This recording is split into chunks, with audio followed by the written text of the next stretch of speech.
میری آنکھ نے دیکھا ہی نہیں ہے. دیکھتے کیسے ہیں؟ وَأَجْمَلُ مِنْكَ لَمْ تَلِدِ النِّسَاءُ، کسی ماں نے ایسا پیدا ہی نہیں کیا جیسے اللہ تعالیٰ نے آپ کو جو ہے بنایا ہے. خُلِقْتَ مُبَرَّأً مِنْ كُلِّ عَيْبٍ كَأَنَّكَ قَدْ خُلِقْتَ كَمَا تَشَاءُ. اے محبوب، آپ کی شان یہ کہ اللہ نے آپ کو ہر عیب سے پاک و صاف پیدا فرمایا، جیسا آپ چاہتے تھے اللہ نے آپ کو ویسا پیدا فرما دیا.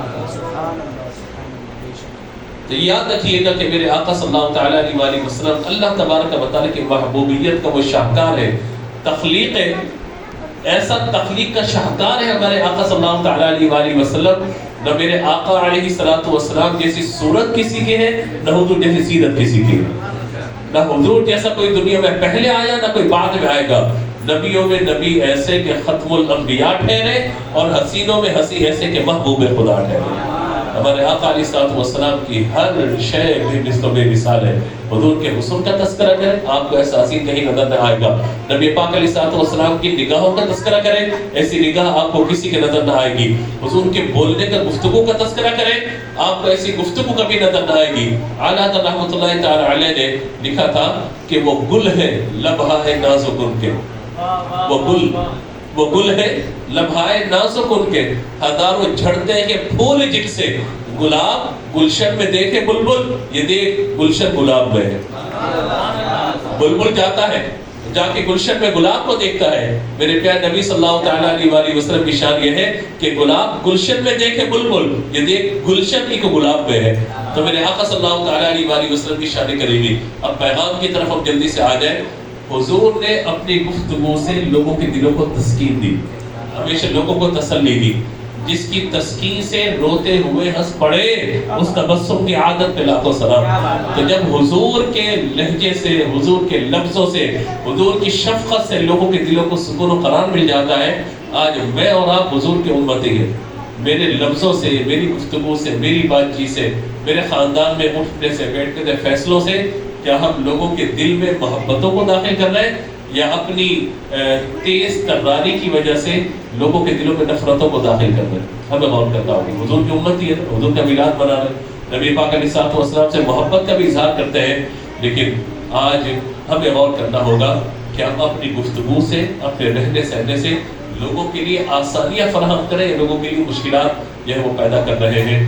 یاد رکھیے، جب کوئی گفتگو کرتا ہے، کوئی بات ادا کرتا ہے، کوئی لفظ کہتا ہے، تو دو باتیں ضرور ہوتی ہیں. یا تو بندہ اپنی گفتگو سے بندے کے دل میں اتر جاتا ہے، یا گفتگو سے دل سے اتر جاتا ہے. تو میں اور آپ کیا لوگوں کے دل میں جگہ بنا رہے ہیں، یا لوگوں کے دلوں سے جگہ اپنی ختم کرتے چلے جا رہے ہیں؟ آج آپ دیکھیے کہ ہر بندہ حضور کا عاشق ہونے کا، حضور کا غلام ہونے کا دعویٰ کرتا ہے. کرنا بھی چاہیے. یعنی ہمارے پاس غلامی رسول کے علاوہ کچھ بھی نہیں ہے. اس کے علاوہ کچھ ہو سکتا ہے تو بتائیے مجھے. کچھ بھی نہیں ہے، کیونکہ ہمارے آقا علیہ السلام یہ کہ جن کی غلامی پہ ہم ناز کر سکتے ہیں، حضور صلی اللہ تعالیٰ علیہ وآلہ وسلم کا ذکر کر کے، درود پاک پڑھ کے حضور سے اپنا تعلق مضبوط کر سکتے ہیں. لیکن اس غلامی اور اس عشق کے باوجود تعلیمات رسول پر آج عمل نہیں ہو رہا. آج حضور کی تعلیمات پر عمل نہیں ہو رہا. فرمایا وَجُعِلَتْ قُرَّةُ عَيْنِي فِي الصَّلَاةِ، نماز میں میری آنکھوں کی ٹھنڈک ہے. آج ہمارے اب میلاد بھی ہو رہا ہوتا ہے، نماز بھی چھوڑی جا رہی ہوتی ہے. تو یہ دو نمبر ہی ہم کر رہے ہیں اپنے ساتھ، کہ ایک طرف حضور کا ذکر، حضور کا میلاد، اور پھر نماز کو چھوڑ دینا. یہ کوئی عقل مندی نہیں ہے. بندہ کہتا ہے میرے گھر کی محفل ہے، میں روڈ پہ ٹینٹ لگا رہا تھا، میں دریا بچھا تھا، کھانا کھلا رہا تھا، اس لیے نماز نہ پڑھ سکا. یہ دلیل آپ اپنے آپ کو تو دے سکتے ہیں، اللہ رسول کی بارگاہ میں آپ کی یہ بات قبول نہیں ہوگی. میلاد اچھا عمل ہے، کرنا چاہیے. حضور کی شان و عظمت کے اظہار کا ذریعہ جس گھر میں میلاد و رحمت برکتیں نازل ہوتی ہے. اور ہم نے یہ دیکھا ہے، یہ بات میں اکثر جلسوں کے اندر کرتا ہوں، کہ جب گھر میں کوئی تقریب ہے، عقیقے کی کوئی تقریب ہو، ولیمے کی کوئی تقریب ہو، تو کیا ہوتا ہے، بھائی اتنے آئیں گے، 10 یہاں سے آئیں گے، 20 وہاں سے، 50 وہاں سے. لڑکی والوں کیا کہتے ہیں کہ 200 افراد کا ارینجمنٹ کر رہے ہیں، تو 240-50 افراد کا کھانا بنائیے تاکہ شرمندگی نہ ہو. اور پھر کہا جاتا ہے کہ زیادہ نہیں آنے چاہیے. آپ نے 50 کہا، 50 آئیں گے. آپ نے 10 کہا تو آپ کیسے 10 زیادہ نہیں آنے چاہیے. لیکن ان آنکھوں نے گزشتہ 25-26 سالوں کے اندر الحمدللہ کبھی نہیں دیکھا کہ کسی کو کہا گیا بھائی میلاد کی محفلیں 2 آنا، اپنے ساتھ 2 لے کے بتانا. جتنے آتے ہیں حضور کے لنگر میں سب کا سب الحمدللہ کھا پی کے جا رہے ہوتے ہیں.